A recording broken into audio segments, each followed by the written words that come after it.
رحم اللہ من قرأ الفاتحة بسم اللہ الرحمن الرحیم الحمد للہ رب العالمین الرحمن الرحیم مالک یوم الدین ایاک نعبد وایاک نستعین اهدنا الصراط المستقیم صراط الذین انعمت علیہم غیر المغضوب علیہم ولا الضالین صل علی محمد.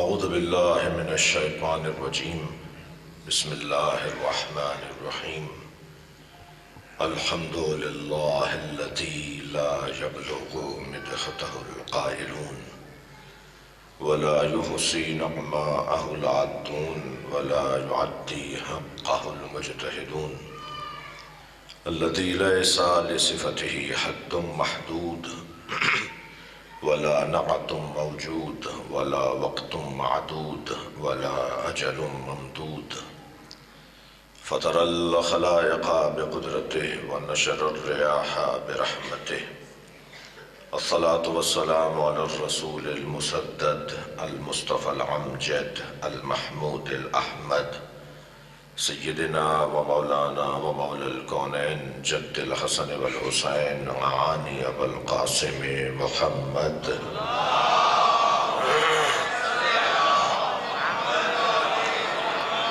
وآله الطيبين الطاهرين المعصومين الذين قال الله إنما يريد الله ليذهب عنكم الرجس أهل البيت ويطهركم تطهيرا.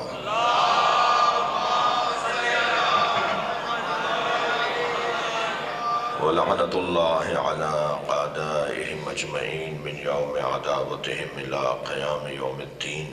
أما بعد قال الحكيم في قرآن الكريم بسم الله الرحمن الرحيم ولله أسماء الحسنى فادعوه بها وذروا الذين يلحدون في أسمائه سيجزون ما كانوا يعملون. صلوات.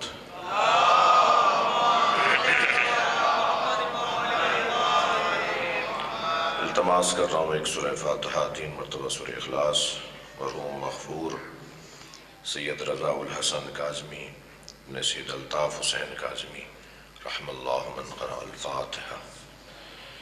بسم اللہ الرحمن الرحیم الحمد للہ رب العالمین الرحمن الرحیم مالک یوم الدین ایاک نعبد وایاک نستعین اهدنا الصراط المستقیم صراط الذین انعمت علیہم غیر المغضوب علیہم ولا الضالین. بسم اللہ الرحمن الرحیم قل هو اللہ احد اللہ الصمد لم يلد ولم يولد ولم يكن له كفوا احد. بسم اللہ الرحمن الرحیم قل هو اللہ احد اللہ الصمد لم يلد ولم يولد ولم يكن له كفوا احد. بسم اللہ الرحمن الرحیم قل هو اللہ احد اللہ الصمد لم يلد ولم يولد ولم يكن له كفوا احد. اللهم صل على محمد وآل محمد. مغفرت کے لیے بلند صلوات پڑھیں.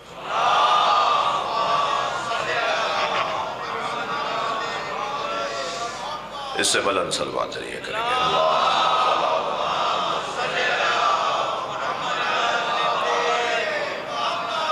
سورہ مبارکہ اعراف ہے، آیت نمبر 180 ہے.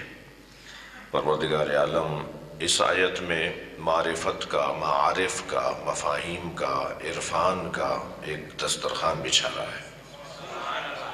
آیت کا ایک ایک لفظ ہمارے لیے رہنما لفظ ہے. ایک آیت بھی ہمارے لیے امامت کرتی بھی نظر آتی ہے. پورا قرآن سمجھنا، پورا قرآن جاننا، یہ سلمان اور ابو ذر کا کام ہے. پورا قرآن کیا ہے، کوئی اگر جاننا چاہتا ہے تو وہ علی کو پہچان لے. تو مولا کائنات ایک پورا وجود ہے. قرآن مجید ایک مجسم اگر دیکھنا ہو تو اسے علی کہتے ہیں.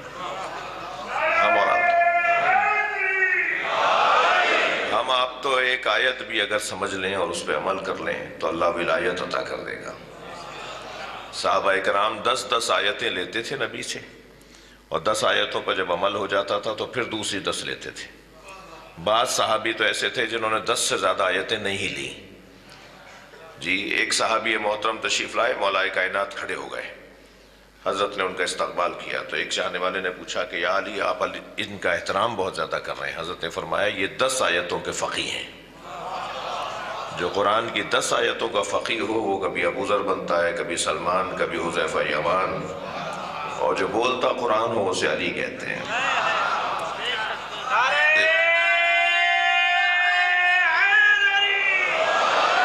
تو ایک آیت بھی اگر میں اور آپ اپنے لیے نمونہ عمل بنا لیں اور اس کے اوپر زندگی گزار دیں، پوری زندگی ہم اسی پہ گزار دیں، تو وہ ایک آیت بھی کافی ہے۔ ایک شخص سرکار کی خدمت میں آیا، دروازے پہ کھڑا ہو کر کہنے لگا مسجد کا دروازہ، سرکار مسجد میں تشریف فرما ہے۔ آواز دے کر کہنے لگا میں نے اپنے اونٹ کے گھٹنے میں عقال باندھی ہے، میرا اونٹ بے چین ہے، کسی بھی مرحلے میں وہ رسی کھول کے عقال کھول کے بھاگ جائے گا، مجھے آپ کھڑے کھڑے بتائیں کہ اسلام کیا ہے، مجھے ایک جملے میں بتائیں کہ جو آپ پیغام لائیں وہ کیا ہے۔ تو حضرت نے قرآن کی آیت پڑھ دی، فَمَن يَعْمَلْ مِثْقَالَ ذَرَّةٍ خَيْرًا يَرَهُ وَمَن يَعْمَلْ مِثْقَالَ ذَرَّةٍ شَرًّا يَرَهُ، جو ایک ذرہ برابر بھی خیر کرے گا دیکھے گا، جو ایک ذرہ برابر بھی شر کرے گا اسے نظر آئے گا۔ تو کہنے لگا کفانی کفانی کفانی، کافی ہے کافی ہے، واپس چلا گیا۔ حضرت نے فرمایا جا جہولا ذہب فقیہا، جاہل آیا تھا فقیہ بن کر گیا ہے۔ ایک آیت کبھی کلک کر جائے، کوئی ایک مرتبہ ہماری گتھی سلجھا دے۔ صلوات پڑھ لیں محمد و آلہ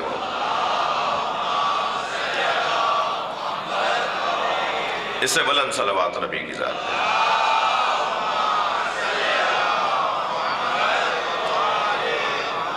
قرآن مجید کے اندر احکامات ہیں، قرآن مجید کے اندر اخلاقیات ہیں، قرآن مجید کے اندر عقائد ہیں۔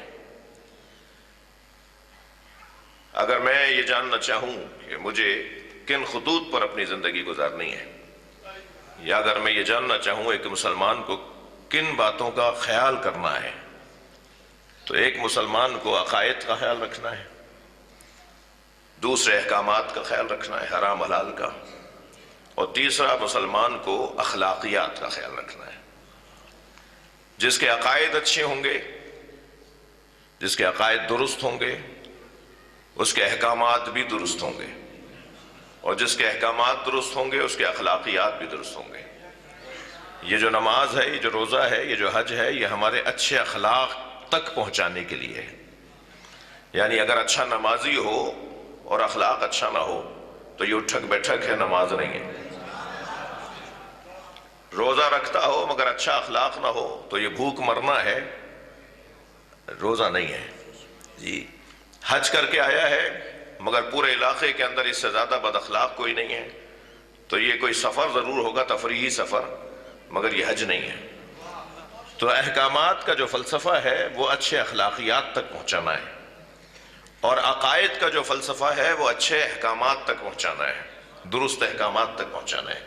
آئیڈیالوجی، تصور کائنات، میں اس کائنات کو کس دید سے دیکھتا ہوں، میں اس کائنات کو کس نگاہ سے دیکھتا ہوں، جب یہ مجھ پہ روشن ہو جائے گا کہ یہ کائنات کی ایک دید ہے، میری کائنات کے بارے میں، اس ممکنات کے بارے میں میری ایک دید ہے، مثلا یہ خود بخود بنی ہے یا کسی نے بنائی ہے۔ جو خود بخود بننے والے یا ماننے والے لوگ ہیں کہ یہ خود بخود بنی ہے، ان کا رویہ کچھ اور ہے۔ جو کہتے ہیں کہ یہ نہیں، یہ کسی ایک خالق نے، کسی ایک مبدع نے، کسی ایک عقل کے خالق نے، کسی ایک مدبر نے بنائی ہے، تو ان کا رویہ کچھ اور ہے۔ تو بس وہ جو سوچ ہے نا میری، وہ میرے رویوں کو بدل دیتی ہے۔ میری سوچ یعنی میرا عقیدہ۔ ایک صلوات اور پڑھ لیں محمد و آلہ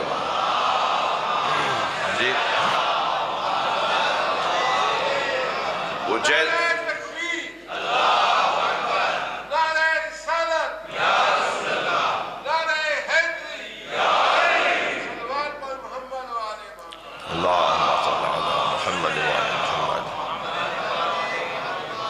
وہ وہ سوچ جتنی اچھی ہوتی چلی جائے گی، صحیح ہوتی چلی جائے گی، معقول ہوتی چلی جائے گی، مدلل ہوتی چلی جائے گی، ایسے ہی پھر میرے رویے بھی بدلتے چلے جائیں گے۔ یعنی میں لامحالہ اگر کوئی اللہ کو مانتا ہے تو پھر اسے نماز پڑھنے کا کہنا نہیں پڑے گا، اسے کہنے کی ضرورت ہی نہیں ہے، وہ خود بخود پڑھے گا بھائی جی۔ اس کو کسی طرح اللہ سمجھانا ہے، اسے کسی طرح قیامت منوانی ہے، جب اسے اللہ اور قیامت سمجھ میں آ جائے تو پھر یہ کہنا ہی نہیں پڑے گا کہ نماز پڑھو اور روزہ رکھو اور حج کرنے جاؤ، یہ تو خود بخود کا کام ہے۔ لہٰذا زیادہ توجہ جو دی ہے اسلام نے اور دین نے اور قرآن نے، خود قرآن نے، وہ عقائد کو بہتر کرنے کی دی ہے، وہ خیالات کو صحیح کرنے کی دی ہے، وہ تصورات کو بہتر کرنے کی دی ہے۔ یہاں تصور ٹھیک ہوگا خود بخود آٹومیٹک اس کے مطابق عمل شروع ہو جائے گا۔ اب اگر کوئی کہتا ہے جی میرا عقیدہ بہت اچھا ہے اور اس کے بعد اس عقیدے کا عکس العمل نظر نہیں آتا، تو یہ بتا رہا ہے، دکھا رہا ہے، لیکن اس کا عقیدہ ہے نہیں اس پہ۔ اگر عقیدہ ہوگا تو خود بخود اس کا نتیجہ نکلتا چلا جائے گا۔ اور پھر یہ احکامات، یہ نماز، روزہ، لعلکم تتقون، کیوں روزہ رکھوایا جا رہا ہے؟ لعلکم تتقون۔ کیوں حج کروایا جا رہا ہے؟ لعلکم تتقون۔ کیوں نماز پڑھوائی ہے؟ لعلکم تتقون۔ ہم نے یہ عبادتیں تم سے اس لیے کروائی ہیں تاکہ تم ایک اچھے انسان بن جاؤ۔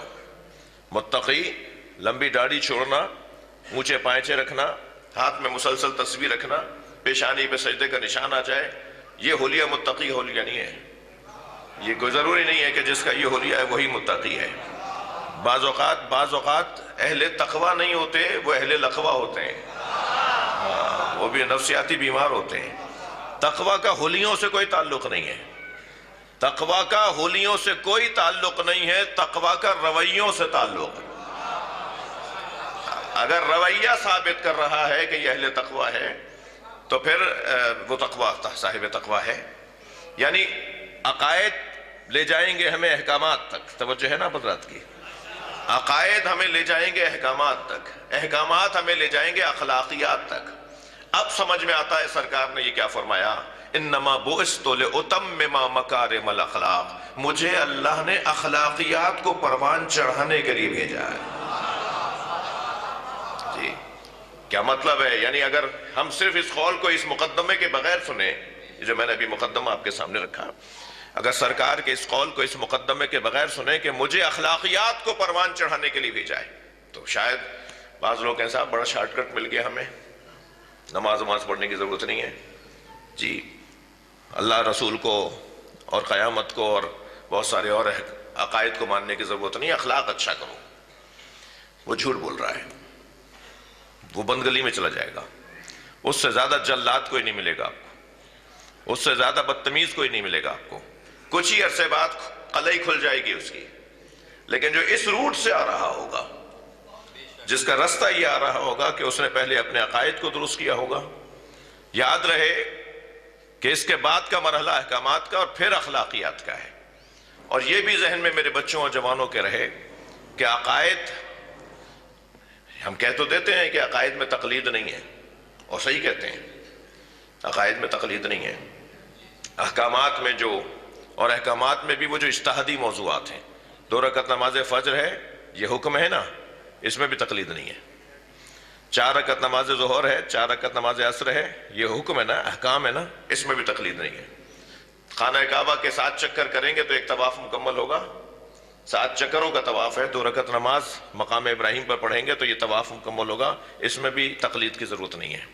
تقلید ہے ہی ان مسائل میں جو اجتہادی موضوعات ہیں، جو میرا آپ کا مسئلہ ہے، پوری امت کا مسئلہ نہیں ہے۔ پوری امت کا جو مسئلہ ہے اس میں تقلید ہی نہیں ہے۔ تقلید تو فردی مسائل میں ہے کہ میں نے یہ سمجھا ہے اور انہوں نے وہ سمجھا ہے۔ اور عزیزان گرامی، دین اتنا ہلکا اور سستا نہیں ہے کہ ہم اپنی گاڑی کے لیے تو مکینک سے رجوع کریں، ہم اپنے بدن کو درست رکھنے کے لیے اور صحت مند رکھنے کے لیے تو ڈاکٹر سے رجوع کریں، ہم اپنا حق لینے کے لیے تو قانون دان اور وکیل سے رجوع کریں، ہم اپنا مکان بنانے کے لیے انجینئر سے رجوع کریں، مگر شخصی مسائل اور اجتہادی مسائل پوچھنے کے لیے کہیں ہم خود بہتر جانتے ہیں، تو وہ مکینک کا کام آپ کیوں نہیں بہتر جانتے؟ وہ ڈاکٹر والا کام آپ بہتر کیوں نہیں جانتے؟ وہ اپنے گھر کا نقشہ خود کیوں نہیں بنا لیا؟ یعنی ہر کام میں ایکسپرٹ کی ضرورت ہے۔ یہ دین اتنا سستا ہے کہ اس میں کوئی ایکسپرٹ کی ضرورت ہی نہیں ہے۔ تو احکامات میں بھی ہر حکم میں تقلید کی ضرورت نہیں ہے۔ ہم کہہ تو دیتے ہیں کہ عقائد کے اندر تقلید کی ضرورت نہیں ہے، بالکل صحیح کہتے ہیں، مگر یاد رہے کہ عقائد میں تقلید کی ضرورت نہیں ہے کا مطلب ہرگز یہ نہیں ہے کہ میں اپنے ہاتھ سے عقیدہ بناؤں۔ یہ جو مجمع یہاں بیٹھا ہوا ہے نا، یہ جو ممبر یہاں سجا ہوا ہے نا، یہ ان کو تو مانتا ہی نہیں ہے جو استحسان اور قیاس کی بنیاد پر دین سمجھاتے ہوں۔ استحسان اور قیاس کی بنیاد پر دین سمجھانے والے شاید آپ کے اطراف میں کوئی ہو، مگر یہ امام بارگاہ ان لوگوں کا نہیں ہے۔ یعنی جو چیز اچھی لگ گئی استحسان، جو چیز اچھی لگ گئی، بہت خوبصورت چیز ہے، بڑی سجی ہوئی چیز ہے، مجھے بڑی اچھی لگ رہی تھی، میں نے کہا اس کو دین میں شامل کر لوں، اس کو کہتے ہیں استحسان۔ قیاس یہ کہ میں نے دو باتیں دیکھی، اس کے بعد میں نے خود ایک اور نتیجہ نکال کے کہا کہ یہ بھی دین ہے، اسے کہتے ہیں قیاس۔ دو باتوں کو دیکھ کر تیسری بات خود اپنی بنا لینا، اس کو کہتے ہیں قیاس۔ اور اچھی چیز لگی اسے دین کا حصہ بنا لیا، اسے کہتے ہیں استحسان۔ ہم امام جعفر صادق والے ہیں،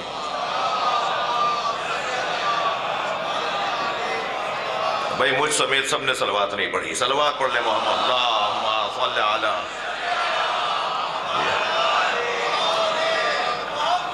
آپ خفا تو نہیں ہو رہے میری باتوں سے؟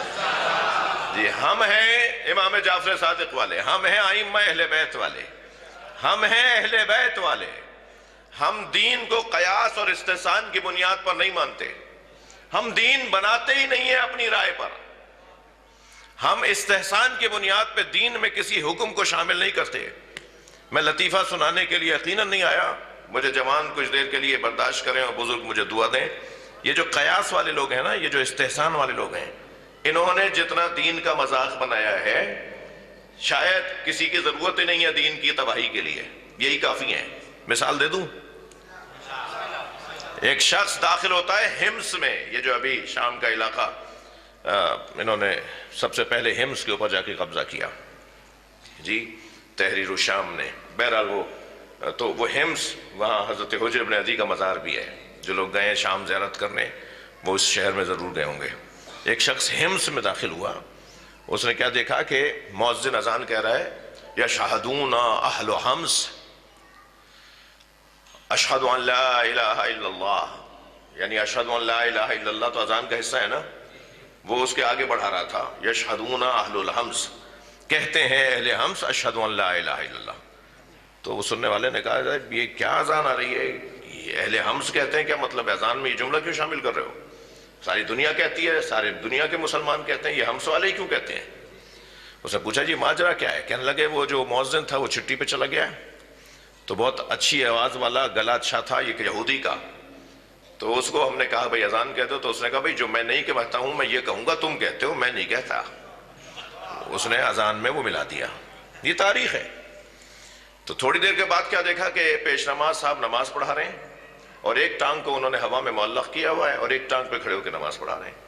انہوں نے کہا جی یہ کیا ماجرا ہے؟ کہا جی پوچھتے ہیں۔ پوچھا تو معلوم ہوا کہ کہہ رہے ہیں کہ میں جب آ رہا تھا نماز کے لیے تو چھینٹ پڑی، میرا پیر نجس ہو گیا، تو میں نے نجس پیر علیحدہ کیا ہوا ہے اور پاک پیر پہ کھڑے ہو کے نماز پڑھا رہا ہوں۔ میں نے پہلے کہہ دیا تھا لطیفہ نہیں سنا رہا ہوں، یہ تاریخ ہے۔ جی آپ خطرناک منظر دیکھیے کہ پھر دین کا کیا بنتا اگر امام جعفر صادق نہ ہوتے۔ صلوات پڑھ لیں محمد و آل محمد۔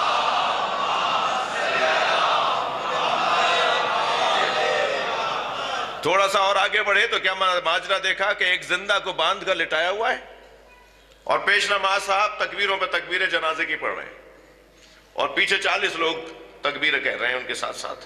انہوں نے کہا جی یہ کیا ماجرا ہے؟ یہ کہہ رہا ہے میں زندہ ہوں، یہ نماز پڑھا رہے ہیں۔ تو مولانا صاحب سے پوچھ لیا جی کیا کر رہے تھے آپ؟ کہنے لگے میں کیا کروں، ایک کہہ رہا ہے میں زندہ ہوں، یہ 40 کہہ رہے تھے یہ مردہ ہے، تو میں ایک کی مانوں یہ 40 کی؟ ہمارے یہاں بھی جمہوریت کچھ ایسی ہی ہے۔ تو کیا دیکھیے ایک مذاق بن گیا۔ یہی ہمارے پڑوس کے اندر ایک جنازہ لے جا رہے تھے، تو روک کہا پہلے اس کا شکل دکھاؤ، اس کی داڑھی ہے یا نہیں؟ تو مردہ کی داڑھی نہیں تھی، تو کہنے لگے پہلے 140 کوڑے مارو پھر دفنانا۔ اگر استحسان اور قیاس پر دین چلتا اور اس استحسان اور قیاس کو روکنے والے اہل بیت نہ ہوتے تو عزیزان گرامی سب سے زیادہ دین سے بیدار مسلمان ہوتا۔ صلوات پڑھ لیں محمد و آل محمد۔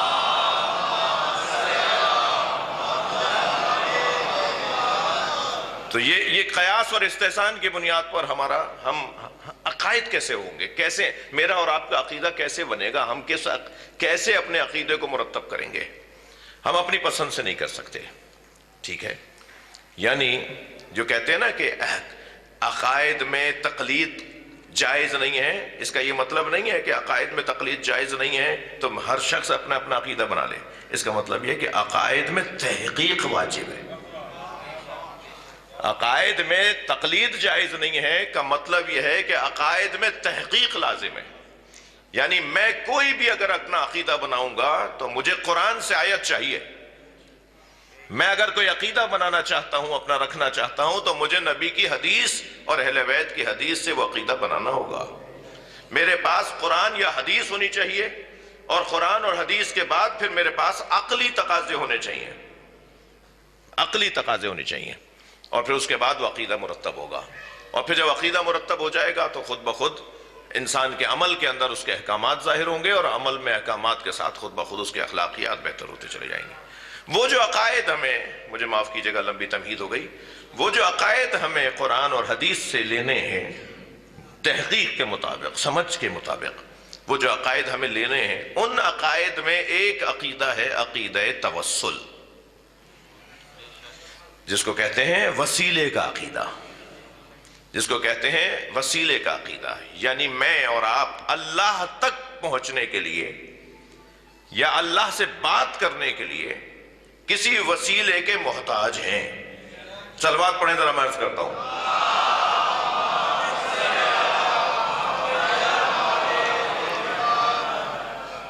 ہم جس عقیدہ توسل کو، عقیدہ وسیلے کے عقیدے کو رکھتے ہیں، رکھنا چاہتے ہیں، بعض لوگ اب تک بہت ساری چیزیں ان پہ روشن نہیں ہیں، کلیئر نہیں ہیں۔ وہ کہتے ہیں صاحب کیا ضرورت آ رہی ہے؟ ابھی بھی کچھ میرے تازہ سنی بھائی تھے جو تازہ شیعہ ہوئے ہیں، وہ تشریف فرمائیں۔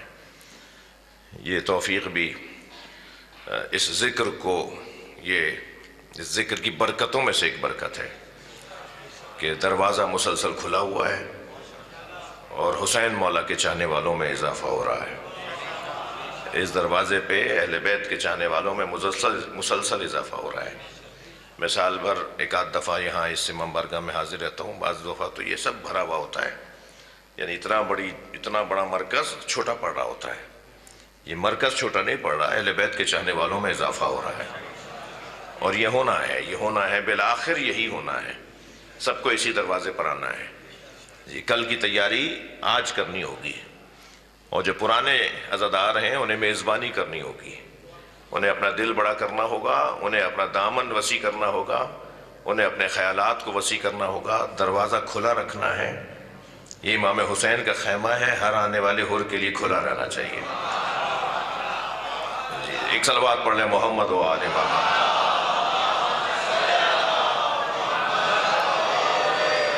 تو یقیناً اس محدود اور مخصوص مجلس کے اندر، یعنی وقت کی محدودیت کو ذہن میں رکھتے ہوئے، اس عقیدے پر مفصل ترتیب کے ساتھ، علمی مراحل اور علمی ترتیب کے ساتھ اور روال بحث کے ساتھ تو گفتگو نہیں ہو سکے گی آج، مگر صرف اتنا عرض کر سکوں گا کہ عقیدہ وسیلہ توسل کا جو عقیدہ ہے، یہ موضوع بھی میں نے اس لیے لیا کہ ایک باپ کی مجلس چیلوں میں، ایک والد کی مجلس چیلوں میں، اور والد یا اور والدہ جو ہوتے ہیں، یہ جو رشتہ ہے والد اور والدہ کا، یہ در حقیقت ہمیں اللہ سے جوڑنے کا واسطہ ہے، وسیلہ ہے۔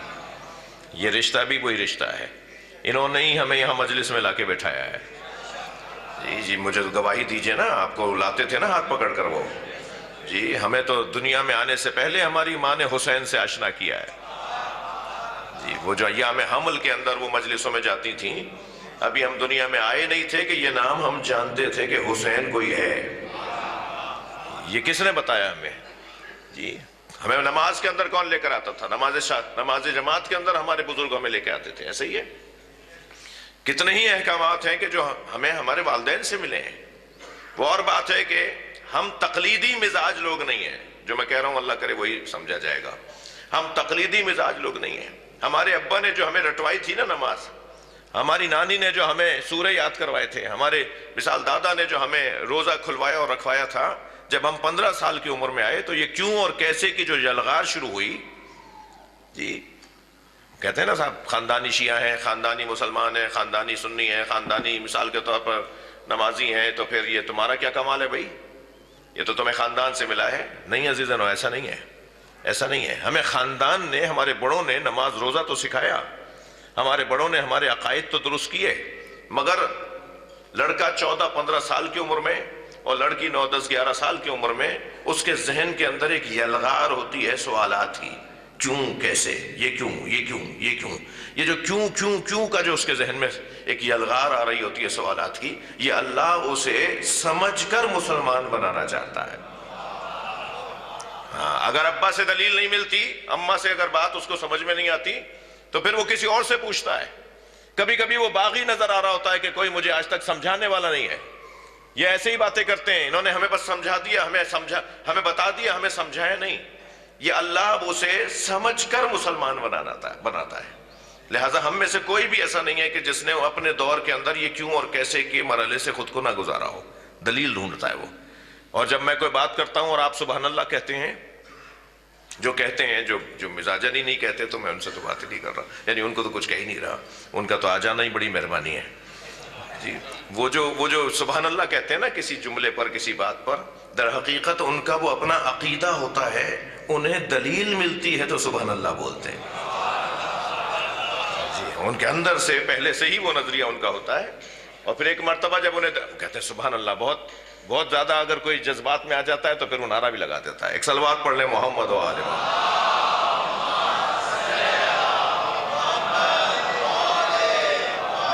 صحیح ہے۔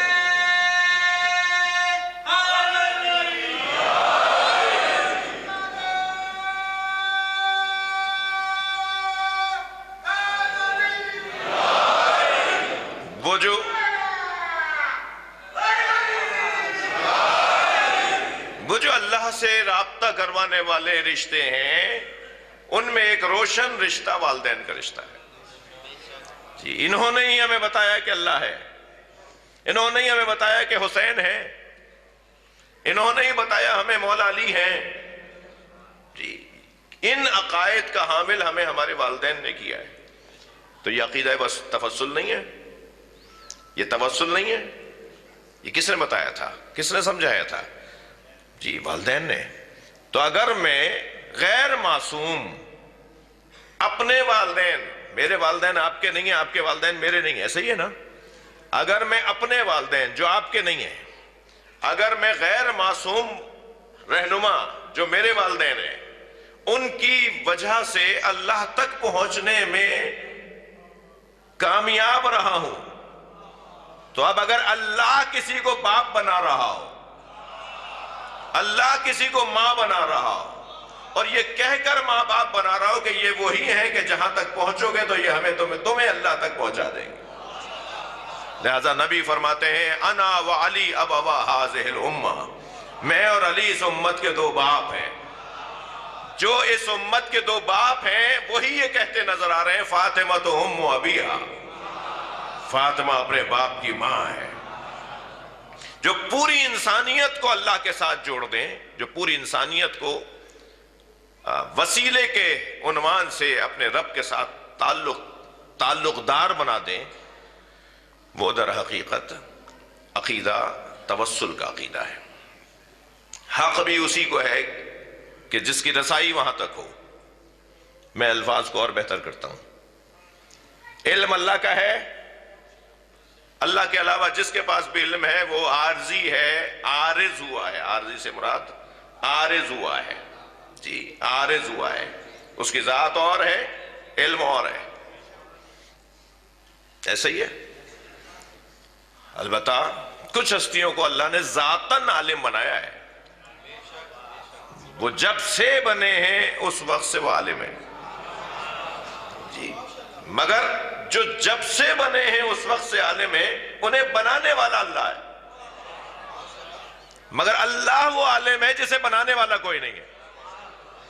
یعنی اللہ میں اور ان ہستیوں میں روشن فرق یہ ہے کہ وہ اسے بنانے والا کوئی نہیں ہے، اور وہ جب سے ہے، ہمیشہ سے ہے، ازلی ہے، ابدی ہے اور عالم ہے۔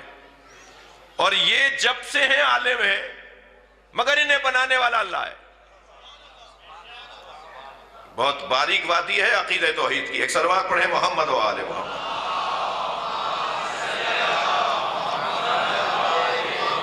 مجھے اندازہ ہے کہ میرا مضمون بہت ترتیب کے ساتھ آگے بڑھا ہوں. اللہ کرے میرے جوان اور میرے محترم سننے والے بات کو میری منتقل ہو اور ان کے ذہن عالی میں منتقل ہو اور بات کو محسوس کریں.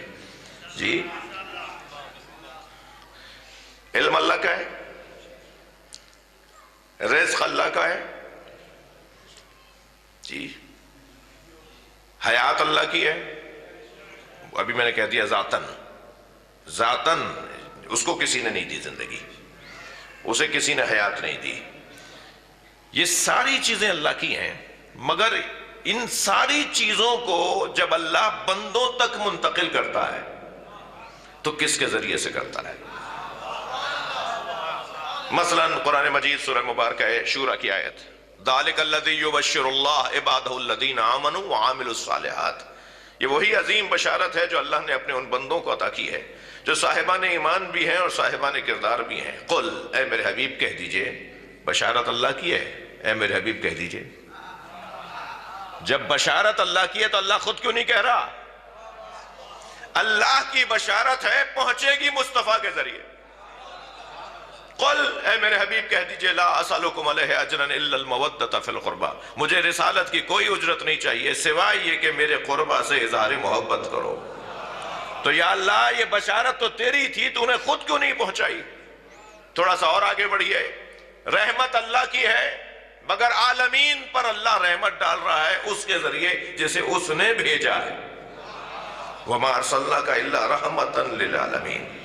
رحمت اللہ کی ہے, نعمتیں اللہ کی ہیں, مگر کسی وجود کو وہ اللہ اپنی نعمتیں تمام بنا دیتا ہے.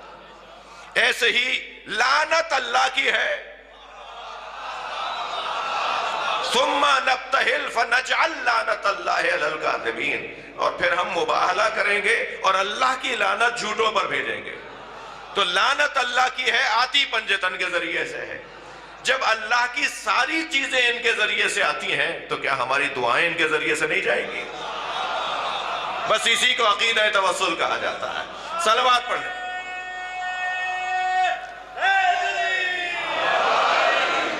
اللہ کا علم قرآن, تورات, زبور, انجیل اور قرآن کی صورت میں انہی کے ذریعے سے آیا نا. تو اللہ کی ساری چیزیں جن کے ذریعے سے اتریں تو انہی کے ذریعے سے اللہ تک دعائیں بھی جائیں گی, اللہ تک حاجتیں بھی جائیں گی. اور عزیزو ہے تھوڑا سا سخت جملہ, یعنی اس معنی میں کہ اس کو تثبیت کے لیے ٹائم چاہیے, وقت چاہیے, لیکن اس پہ کام ہوا ہے کہ اگر کوئی شخص نیتاً ائمہ اہل بیت کو, مولا کو وسیلہ مانتے ہوئے ڈائریکٹ ان سے بات کر رہا ہو, یعنی نیت میں یہ ہو کہ یہ وسیلے ہیں, یہ وسیلہ ہے, اللہ تک پہنچنے کا وسیلہ ہے, اور ڈائریکٹ وہ کہے مولا مجھے یہ چاہیے, مولا مجھے یہ چاہیے, مولا میرا یہ مسئلہ حل کر دیجئے. نیت میں یہ ہے کہ یہ وسیلہ ہے تو ڈائریکٹ مولا سے بات ہو سکتی ہے. صلوات پڑھ لیں محمد و آل محمد کا.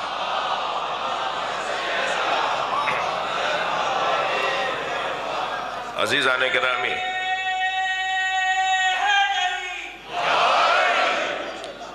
یہ جو وسیلہ اور یہ جو عقیدہ ہے یہ ہمیں بہت سارے فائدے پہنچاتا ہے, یعنی اخلاقی طور پر بھی, انسانی بنیادوں پر بھی بہت سارے فائدے پہنچاتا ہے.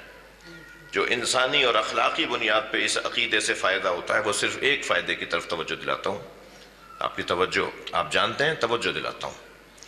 وہ جو عقیدہ وسیلے سے ہمارے اخلاقی فائدے ہوتے ہیں ان میں سے ایک فائدہ, ہم اہل کے قدردان ہو جاتے ہیں. تو جو ہے ہم اہل کے, قابل کے, اہل کے قدردان ہو جاتے ہیں.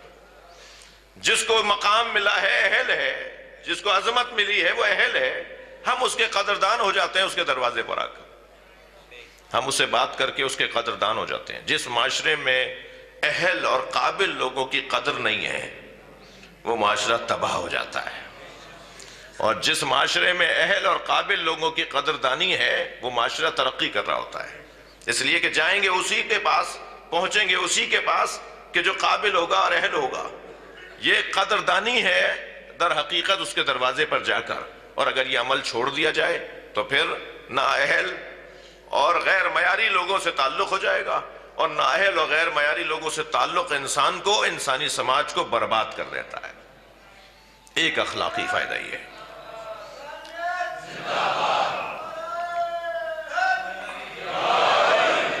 ایک اخلاقی فائدہ، ہم قدردانی کر رہے ہیں جنہیں اللہ نے مقام اور منزلت عطا کی ہے، جنہیں قابلیت اور اہلیت کی بنیاد پر منوانا چاہتا ہے۔ یہ مجلس میں آ کے بیٹھنا، یہ ان کا تذکرہ سننا، یہ قرآن مجید کی آیت اور اہل بیت کی سیرت اور فضائل اور مناقب کو سننا، یہ در حقیقت قدردانی ہے، اہل کی قدردانی ہے، قابل کے آگے جھکنا ہے۔ یہ جو ایک عقیدہ چلا تھا نا 1924 سے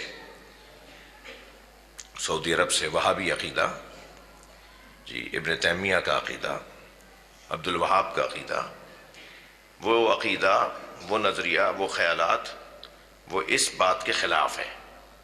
وہ کہتے ہیں نہیں، کوئی عظمت نہیں ہے، کوئی فضیلت نہیں ہے، جتنی بھی فضیلت کی باتیں ہیں ان کو کسی نہ کسی طریقے سے یہ ثابت کرنے کی کوشش کی جائے کہ یہ روایت ضعیف ہے، یہ روایت ضعیف ہے، یہ حدیث ضعیف ہے، ہمارے معیار کے مطابق نہیں ہے، ہم نے جو معیارات خود سے بنائے ہوئے ہیں اس کے مطابق نہیں ہے۔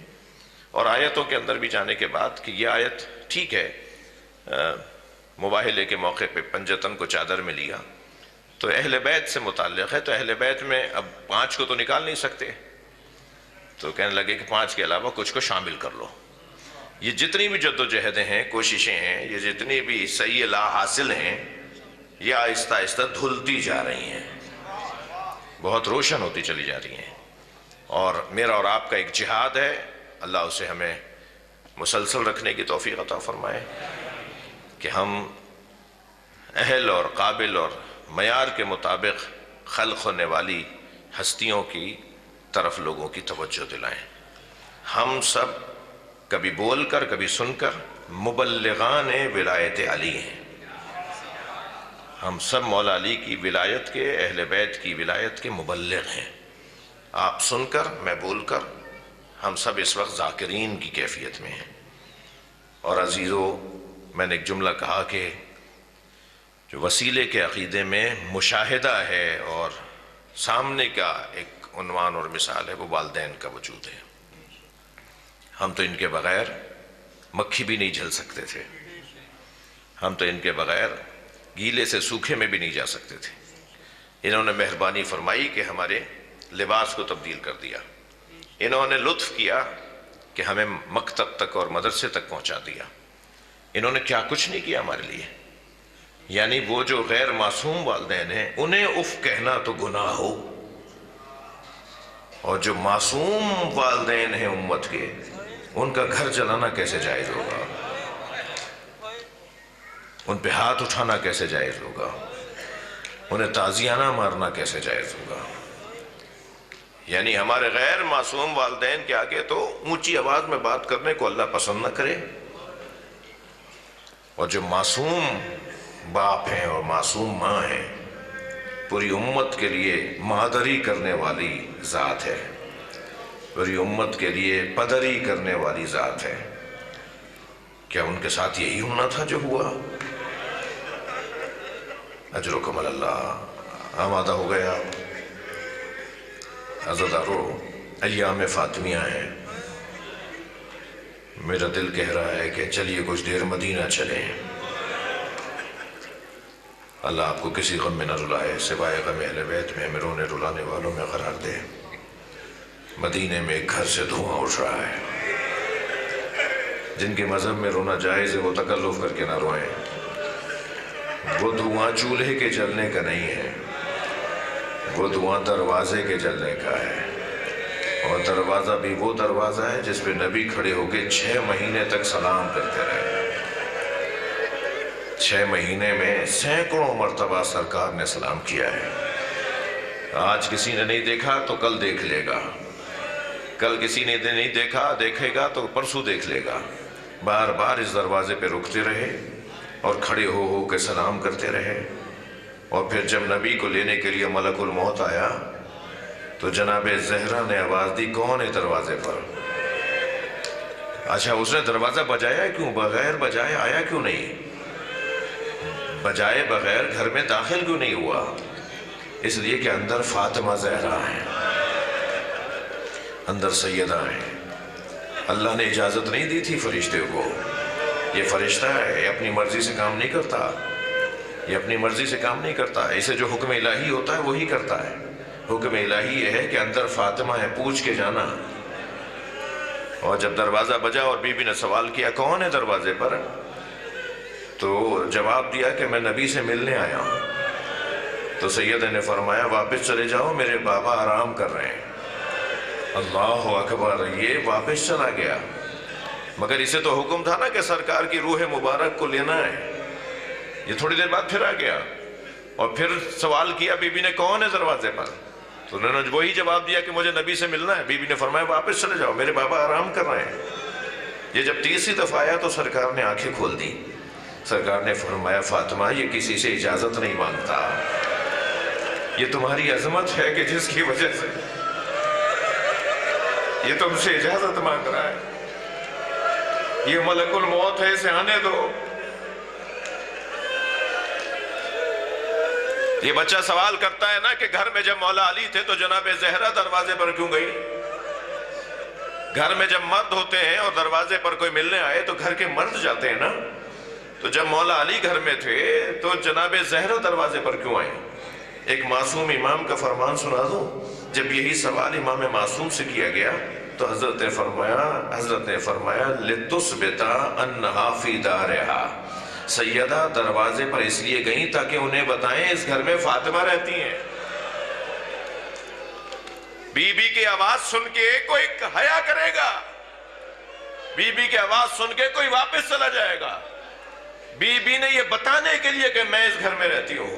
سنیں گے زدارو، جب بی بی نے آواز دے کر کہا نا کہ میں علی کو باہر نہیں بھیجوں گی، تو کہنے لگے ہم گھر کو جلا دیں گے۔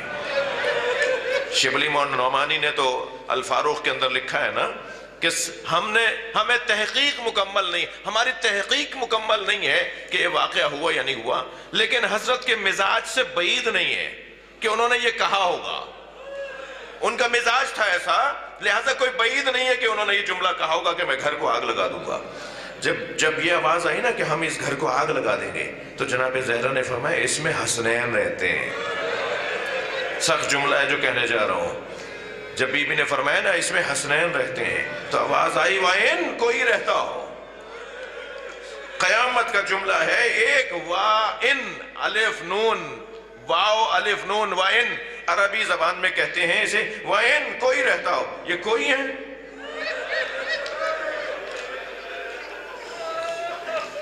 یہ کوئی ہے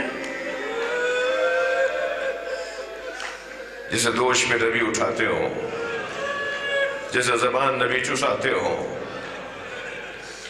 جن کی خاطر نبی ناقہ بن جاتے ہو، جنہیں جنت کے جوانوں کا سردار بنایا ہو۔ تاریخ کے مسلم جملے ہیں کہ کہا وَإِن کوئی رہتا ہو۔ پھر بی بی نے فرمایا میں علی کو باہر نہیں آنے دوں گی۔ تو سنیں گے دروازوں کو توڑنے کی کوشش ہوئی، پھر جب دروازہ کھل نہیں رہا تھا تو لکڑیاں جمع کی گئیں، اور جب لکڑیاں جلا دی گئیں تو دروازہ جلنے لگا، اور جب دروازہ آدھا جل گیا تو ایک شخص نے اپنے غلام سے کہا اسے لات مار کے گرا دے۔ سخت جملے ہیں، سخت جملے ہیں۔ تو جو غلام تھا اس کا نام ہے قنفذ۔ وقت قریب ہے، ہم نام بتائیں گے کہ جناب زہرا کے قاتل کون تھے۔ ابھی کچھ ہی ٹائم رہ گیا ہے، کچھ ہی عرصہ رہ گیا ہے، انشاءاللہ نام بتائیں گے، مگر میں قاتل کا نام تو بتا دوں نا، اس غلام کا نام تو بتا دوں۔ اس کا نام ہے قنفذ۔ اس نے لات ماری، جلتا ہوا دروازہ جناب زہرا پر گیا۔ اجرکم اللہ، اجرکم اللہ۔ جب جلتا ہوا دروازہ جناب زہرا پر گیا، آیت اللہ فضل اللہ کمپانی کہتے ہیں اس دروازے میں لوہے کی کیل تھی۔ اجرکم اللہ، اس دروازے میں لوہے کی کیل تھی۔ اس لوہے کی کیل نے سیدہ کی 2 پسلیاں توڑ دیں۔ 2 آوازیں دی ہیں، مجلس مکمل کر رہا ہوں، 2 آوازیں دی ہیں جناب زہرا نے۔ جب دروازہ گرا ہے، بی بی زمین پر آئی ہے، بی بی کی پسلیاں ٹوٹی ہیں، تو بی بی نے مدد کے لیے 2 لوگوں کو بلایا ہے۔ سنا دوں، ایک تو مدد کو پکارا ہے، یا مہدی ادرکنی ہے، میرے مہدی میری مدد کرو۔ امام زمانہ کو مدد کے لیے پکارا ہے۔ میں اور آپ تو سن کے رو رہے ہیں نا، جسے مدد کے لیے پکارا ہو اور وہ غیبت میں ہو۔ میں اور آپ تو جب مجلس ہوتی ہے جب روتے ہیں نا، اجرکم اللہ، لیکن امام زمانہ ہر آن اس پہ روتے ہیں، میری ماں نے مجھے پکارا، یا مہدی ادرکنی۔ اور دوسرا جملہ سنیں گے، آواز دی، یا فضت و خزینی، یا فضت و خزینی قتلا ما احشایا فی بطنی۔ عجیب جملہ ہے جناب زہرا کا۔ آواز دی، فضہ مجھے سنبھالو، میرا بچہ مر گیا، میرا بچہ جو میرے ساتھ تھا وہ دنیا سے چلا گیا۔ جناب فضہ نے آگے بڑھ کر سہارا دیا جناب زہرا کو۔ جناب زہرا غش کی کیفیت میں ہے۔ بس آخری 2 جملے اور سنیے۔ جناب زہرا غش کی کیفیت میں ہے، بی بی کے بدن مبارک سے خون جاری ہے، مولا علی کا امامہ ان کی گردن میں لپیٹا گیا۔ بعض میں لکھا ہے کہ رسی ڈالی گئی، بعض میں لکھا ہے کہ حضرت کا ہی امامہ لپیٹا گیا۔ نبی نے کچھ دن پہلے ہی ہاتھ پکڑ کر علی سے کہا تھا، مجھ سے وعدہ کرو میرے بعد تلوار نہیں اٹھاؤ گے، میرے بعد تمہارے ساتھ، تمہاری زوجہ فاطمہ کے ساتھ یہ سب کچھ ہوگا، مجھ سے وعدہ کرو تلوار نہیں اٹھاؤ گے۔ تو مولا اس وعدے پر، اس عہد پر پابند ہے۔ مولا کی گردن میں مولا کا امامہ لپیٹا گیا اور علی کو لے جایا گیا مسجد کے اندر۔ ادھر کچھ دیر کے بعد جناب زہرا کو افاقہ ہوا، ہوش میں آئی تو بی بی نے پہلا سوال یہ کیا، اے نا ابو الحسن، ابو الحسن کہاں ہے؟ تو بتایا علی کو لے جایا گیا ہے۔ تھکیں گے نہیں، میں بس آخری جملے کہہ رہا ہوں۔ تو بی بی بھول گئی میرا بچہ مر چکا ہے۔ بی بی نے نظر انداز کر دیا کہ میرا بازو زخمی ہے۔ بی بی نے اس بات کو فراموش کر دیا کہ پسلیاں ٹوٹی ہوئی ہیں۔ بی بی اسی حالت میں کھڑی ہوئی اور مسجد کی طرف روانہ ہوئی۔ جب مسجد میں پہنچی تو منظر بڑا عجیب تھا۔ کچھ لوگوں نے علی کو پکڑا ہوا تھا اور ایک شخص نے علی کے سر پہ تلوار رکھی ہوئی تھی، اور گفتگو یہ ہو رہی تھی کہ علی بیعت کریں، اجرکم اللہ۔ میری بی بی نے یہ منظر دروازے سے دیکھ کر پہلی آواز یہ دی، خلو ابو الحسن، ابو الحسن کو چھوڑ دو، ابو الحسن کو چھوڑ دو۔ جب کسی نے نہیں سنا تو بی بی نے چادر پکڑ کے کھینچنا شروع کی اور فرمایا، اگر علی کو نہیں چھوڑو گے میں اپنے بال پریشان کر دوں گی۔ سلمان کہتے ہیں کہ میں نے ستون مسجد کو ہوا میں اٹھتے ہوئے دیکھا، میں نے مسجد کی دیواروں کو فضا میں اٹھتے ہوئے دیکھا، سارے لوگ جو مسجد میں تھے وہ گھبرانے لگے۔ وہ جو تلوار علی کے سر پہ تھی وہ ہٹا دی گئی، علی کو زہرا نے چھڑا لیا۔ سلام ہو زینب کبریٰ پر، بار بار آواز دیتی رہی، کوئی ہے جو میرے ماں جائے کو بچائے۔ کربلا کے میدان میں حسین پہ چھری چلتی رہی، کوئی نہ تھا جو نبی زادی کی آواز سنتا۔ اللہ لعنت اللہ علی الظالمین۔ یا اللہ ان آوازوں پہ رحمت نازل فرما، رونے والوں کی توفیقات میں اضافہ فرما، حاضرین کے رزق میں عزت میں اضافہ فرما، مرحوم و مغفور کے درجات کو بلند فرما، ان کی کوتاہیوں سے درگزر فرما، پسماندگان کو کار خیر کی توفیق عطا فرما، امام زمانہ کے ظہور میں تعجیل فرما۔ التماس کر رہا ہوں سورہ فاتحہ پڑھ لیجئے۔ سید رضا الحسن کاظمی ابن سید الطاف حسین کاظمی رحم اللہ من قرأ الفاتحہ۔ بسم اللہ الرحمن الرحیم، الرحمن الرحیم مالک یوم الدین، ایاک نعبد و ایاک نستعین، اہدنا الصراط المستقیم، صراط الذین انعمت علیہم غیر المغضوب علیہم ولا الضالین۔ بسم اللہ الرحمن الرحیم، قل هو اللہ احد اللہ الصمد لم یلد ولم یولد ولم یکن له کفوا احد۔ بسم اللہ الرحمن الرحیم، قل هو اللہ احد اللہ الصمد لم یلد ولم یولد ولم یکن له کفوا احد۔ اللہم صلی علی محمد وآل محمد۔ دعاؤں کی قبولیت مغفرت کے لیے بلند تر صلوات۔